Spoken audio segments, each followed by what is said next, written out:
సబ్బండ వర్గాల పోరాటంతో తెచ్చుకున్న తెలంగాణలో ఈ కులాల కుంపట్లు ఎట్లొచ్చే? కల్మషమెరగని నేలన ఇంతటి క్రూరత్వం ఎక్కడిది? పోరు వారసత్వాన్ని మోస్తున్న ఈ గడ్డపై ఇంకా కులం పేరుతో కుమ్ములాటలా? ఆఖరికి గుళ్ళో దేవుడి ముందే కులం పేరుతో చంపుకుంటే తెలంగాణ జాతి పోరాటాలకు, మన జీవితాలకు ఇంకా అర్థమేముంది? పసిపాపను బలికొన్న కుమ్మెర ఘటన మానవత్వానికే మాయని మచ్చ. అసలు ఏ దేవుడు చెప్పిండు కులం పేరుతో తన్నుకు చావండని? కాలం చెల్లితే ఎవ్వరైనా కట్టెల్లో కాలిపోవలసిందే కదా.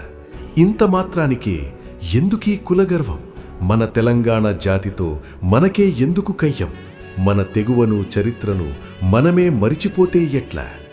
సాటి మనుషులకు ప్రేమ పంచితే, ఆప్యాయంగా హత్తుకుంటే మైలపడతామా? కుమ్మెర ఘటన చూసి తల్లడిల్లిన కేటీఆర్ గారు కోరుకున్నట్లుగా మారుదాం. కులాల అడ్డుగోడల్ని బద్దలు కొడదాం. మనుషుల్ని, మనసుల్ని ప్రేమతోనే గెలుద్దాం. తెలంగాణ మట్టిలోని మనిషితనాన్ని బతికిద్దాం. దేవుడు పుట్టించుడు కులంతో పుట్టియలే. కులం మనం పుట్టించుకున్నాం మనుషులు. ఏ దేవుడు చెప్పిండు ఆయన పేరు మీద కొట్లాడమని? ఏ దేవుడు చెప్తున్నాడు కొట్లాడుకొని నా పేరు మీద అని? అనగారిన వర్గాల ప్రజల కోసం కలిసికట్టుగా సమిష్టిగా కొట్లాడదాం.